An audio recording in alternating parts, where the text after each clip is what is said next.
औज़ुबिल्लाहिमिनश्शैतानिर्रजीम बिस्मिल्लाहिर्रहमानिर्रहीम। आप लोग देख रहे हैं मेरा YouTube channel biology breakdown.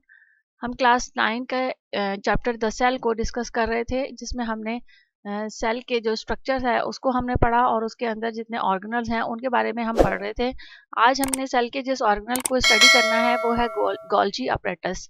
Golgi apparatus को सबसे पहले जो है वो कैमिलियो, एक साइंटिस्ट था कैमिलियो गोल्जी, उन्होंने डिस्कवर किया था। और it is present in all eukaryotic cells, जितने भी यूकैरियोटिक सेल्स मौजूद होते हैं उन सब में ये ऑर्गेनल जो है वो सेल में मौजूद होता है। जिस तरह से हमने पिछले ऑर्गन के बारे में पढ़ा था कि एंडोप्लाज्मिक रेटिक्यूलम जो है वो भी तमाम यूकैरियोटिक सेल में प्रेजेंट होता है, इसी तरह से गोल्जी अपरेटस भी जितने भी यूकैरियोटिक सेल्स प्रेजेंट होते हैं उनमें मौजूद होता है। Golgi apparatus is also collection of flattened sacs called cisternae. अब अगर हम स्ट्रक्चर के बारे में इसके डिस्कस करें तो आपको यहाँ पर जो है वो ये इसकी डायग्राम बनी हुई नजर आ रही है। इसके ये जो फोल्ड्स आपको नजर आ रहे हैं बने हुए, ये एक फोल्ड जो है इसको जो है वो सिस्टर्नी कहा जाता है। तो वो ये कह रहे हैं कि गोल्जी अपरेटस जो है ये एक कलेक्शन है फ्लैटेंड सैक्स का। ये सैक है, ये सैक थैलीनुमा पाउच लाइक स्ट्रक्चर होता है जिसको जो है वो सैक कह रहे हैं। और ये फ्लैट सैक होते हैं। पाउच जो है वो एक होता है ना फूला हुआ, स्वेल हुआ हुआ, ये फ्लैट पाउच की तरह का, फ्लैट सैक की तरह का एक स्ट्रक्चर है जो कि कलेक्शन है, यानी एक नहीं है, ये एक से ज्यादा जो है वो आपस में एक दूसरे के साथ मुंसलिक होते हैं। इसमें जो एक फ्लैटेंड सैक है उसे वो क्या कह रहे हैं, उसका नाम हम सिस्टर्नी कहेंगे उसे, कि ये सिस्टर्नी है। However, in Golgi apparatus, many cisterns are stacked over each other.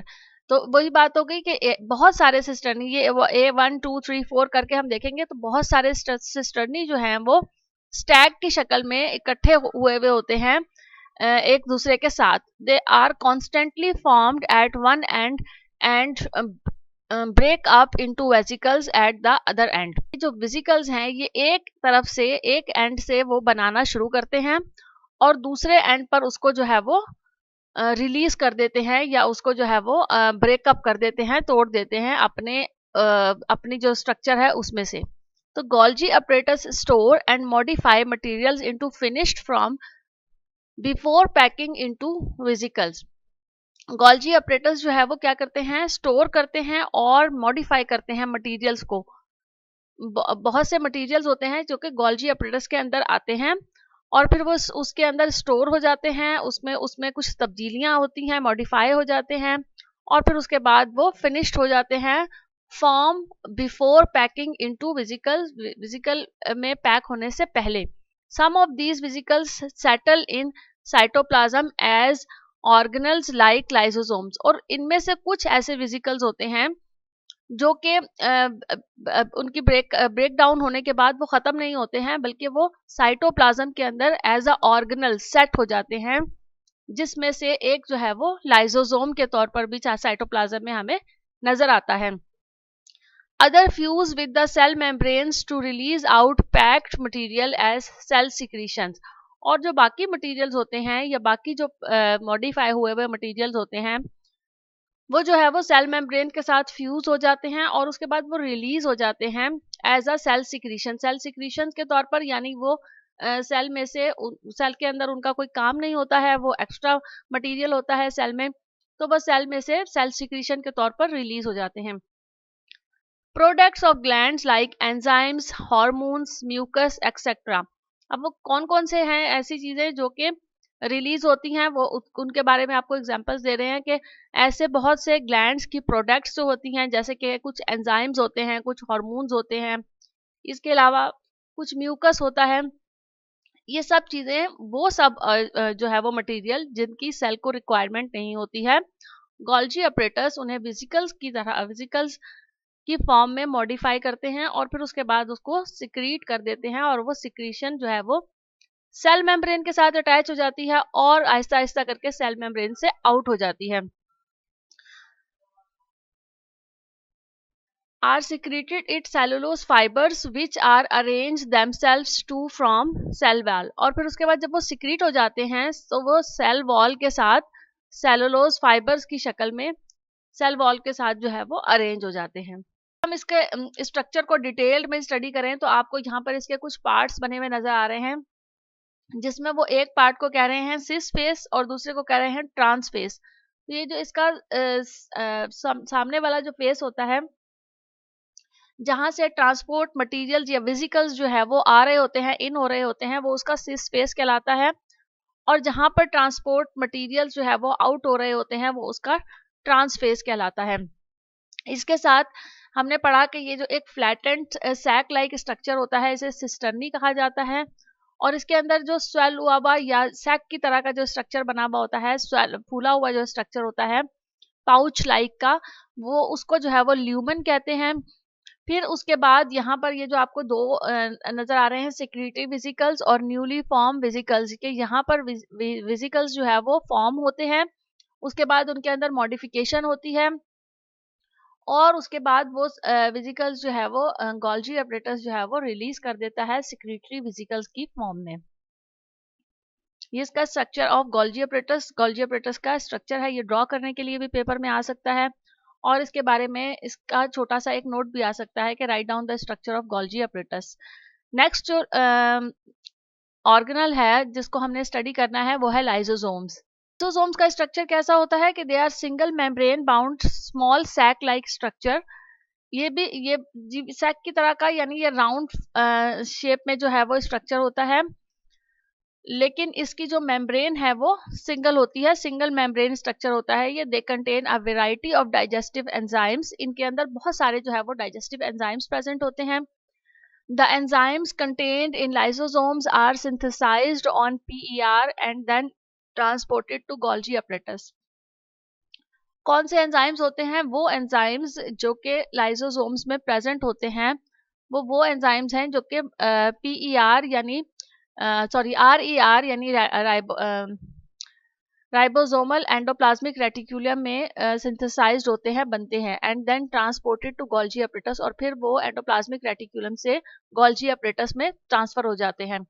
Lysosomes then bud off from Golgi apparatus with their processed enzymes.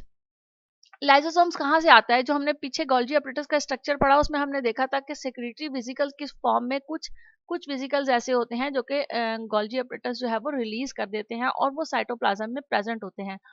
उनमें से हमने एक पढ़ा था कि वो लाइसोसोम्स होता है। तो ये लाइसोसोम जो है ये बड ऑफ होता है। बड ऑफ मीन्स के वहाँ वो वेसिकल बनता है और उसके बाद वो वेसिकल गोल्जी अपरेटस से अलग हो जाता है, बड ऑफ हो जाता है, यानी वो अलहदा हो जाता है गोल्जी अपरेटस से। और किसके साथ अलग होता है? उसके अंदर जो प्रोसेस्ड एंजाइम्स होते हैं उसके साथ ही जो है वो अलग होता है गोल्जी अपरेटस से। So one important role of lysosome is intracellular digestion. लिहाजा अगर हम लाइसोसोम के अंदर चूंकि एंजाइम्स प्रेजेंट होते हैं तो अगर हम उसका उसका हम फंक्शन को देखेंगे तो उसके फंक्शन में क्या होगा कि उसके फंक्शन का जो मेन पार्ट है वो है कि इंट्रासेलुलर डाइजेशन, सेल के अंदर जो डाइजेशन है वो इसके अंदर लाइसोसोम्स में जो है वो होती है। In this process lysosomes digest material taken up by the cell from outside as food vacuole. लिहाजा जो लाइसोसोम है अपने इस प्रोसेस में, जो उसका इंटरसेलुलर डाइजेशन का प्रोसेस है, वो मटेरियल्स को डाइजेस्ट करता है जो कि सेल के बाहर से जो मटेरियल्स सेल के अंदर आते हैं फूड वैक्यूल्स की शक्ल में, वो फूड वैक्यूल्स जो हैं वो लाइसोसोम्स के अंदर आकर डाइजेस्ट हो जाते हैं। When lysosomes fuse with the food vacuoles, जब लाइसोसोम उस फूड वैक्यूल के साथ फ्यूज होता है तो the lysosomal enzymes act as an complex। तो चूंकि इसके अंदर एंजाइम्स प्रेजेंट होते हैं जैसे कि हमने पढ़ा, तो वो एंजाइम्स जो कि लाइसोसोमल एंजाइम्स हैं वो उस फूड मटेरियल के ऊपर, कॉम्प्लेक्स फूड के ऊपर एक्ट करते हैं and substances convert into them simpler form, और फिर उसके बाद वो एंजाइम्स उस कॉम्प्लेक्स फूड को सिंपल फॉर्म में कन्वर्ट कर देता है। They also engulf and digest unwanted cells organelles, and this process is termed as autophagy। इसके अलावा ये फंक्शन तो हमने ये पढ़ा कि ये डाइजेशन में पार्टिसिपेट करता है, और इसके अलावा ये ऐसे डाइजेस्ट अनवांटेड सेल्स ऑर्गेनल्स जो कि कुछ ऐसे सेल ऑर्गेनल्स जो कि सेल को नहीं चाहिए होते हैं, सेल को उनकी ज़रूरत नहीं होती है, उनको भी वो एंगल्फ कर लेता है, यानी अपने अंदर निगल लेता है उन्हें, और यानी वो ये जो लाइसोसोम्स के अंदर चले जाते हैं ये अनवांटेड सेल ऑर्गेनल्स। और इस पूरे प्रोसेस को जिसमें लाइसोसोम्स जो है वो इंगल्फ करता है अनवांटेड सेल ऑर्गेनेल्स को, उस प्रोसेस का नाम उन्होंने कहा है कि इसे हम ऑटोफैगी कहते हैं। आइए अब हम इसको डायग्रामेटिकली देखते हैं, क्योंकि ये diagram as a exams point of view बहुत ज़रूरी है। तो अभी हमने जो है वो इसका थोड़ा सा लिटरेचर पढ़ा कि ये किस तरह से जो है वो एक्ट हो रहा होता है। जब हम इसे डायग्रामेटिकली देखेंगे तो आपको बहुत अच्छी तरह से जो है वो ये सारा प्रोसेस समझ में आ जाएगा।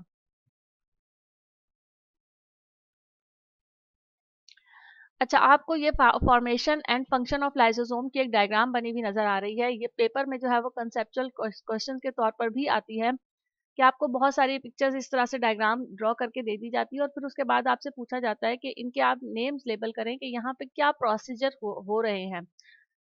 तो अभी हमने यहाँ पर जो हमने प्रोसीजर पढ़ा पूरा कि यहाँ इंटरसेलुलर डाइजेशन होती है। तो इस डायग्राम के अंदर इंट्रासेलुलर, बेसिकली इंट्रासेलुलर डाइजेशन को शो किया हुआ है। तो अगर आप आपसे ये क्वेश्चन पूछे कि डायग्राम में क्या चीज़ शो की गई है या कौन सा प्रोसेस शो किया गया है, तो आप इसमें ये लिख सकते हैं कि इसमें एक इंट्रासेलुलर डाइजेशन का प्रोसेस शो किया गया है, जिसमें फर्स्ट स्टेप के तौर पर जो सेल मेम्ब्रेन है उसमें से बाहर आउटसाइड से, सेल मेम्ब्रेन के आउटसाइड से फूड मटेरियल जो है वो सेल मेम्ब्रेन के अंदर आ जाता है। उसके बाद जो लाइसोसोम्स है, ये इंगल्फमेंट ऑफ पार्टिकल्स जो है वो इसको इंगल्फ कर लेते हैं और ये फूड वैक्यूल के तौर पर जो है वो यहाँ पर मौजूद होता है। ये फूड वैक्यूल जो है, ये जब लाइसोसोम, ये आपको यहाँ पर नजर आ रहा होगा, ये लाइसोसोम के साथ ये फूड वैक्यूल जब अटैच होता है, तो ये लाइसोसोम, ये जो इन्होंने यहाँ पर ये बनाए हुए हैं गोल्जी अपरेटस, ये क्यों बनाए हुए हैं कि जो हमने गोल्जी अपरेटस का प्रोसेस पढ़ा था उसमें हमने क्या पढ़ा था गोल्जी अपरेटस के प्रोसेस में, कि गोल्जी जो है, ये जो गोल्जी हैं, ये क्या करते हैं, ये वेसिकल्स जो है इनमें बन रहे होते हैं वो उनको रिलीज कर देते हैं, यानी बड ऑफ कर देते हैं। ये बड ऑफ होके लाइसोसोम बन गया और ये लाइसोसोम जो है वो फूड वैक्यूल के साथ अटैच हो गया। उसके बाद इस लाइसोसोम के अंदर जो एंजाइम्स प्रेजेंट थे जिन्होंने डाइजेशन करनी थी, वो कॉम्प्लेक्स फूड मॉलिक्यूल को, ये देखिए, सिंपलर फूड मॉलिक्यूल में उन्होंने कन्वर्ट कर दिया। ये एक बड़ी शेप नजर आ रही है बनी हुई, और यहाँ पर आपको ये छोटे छोटे ग्रेन्स की शक्ल में जो नजर आ रहे हैं वो क्या है कि ये सिंपल फूड में कन्वर्ट हो गया है।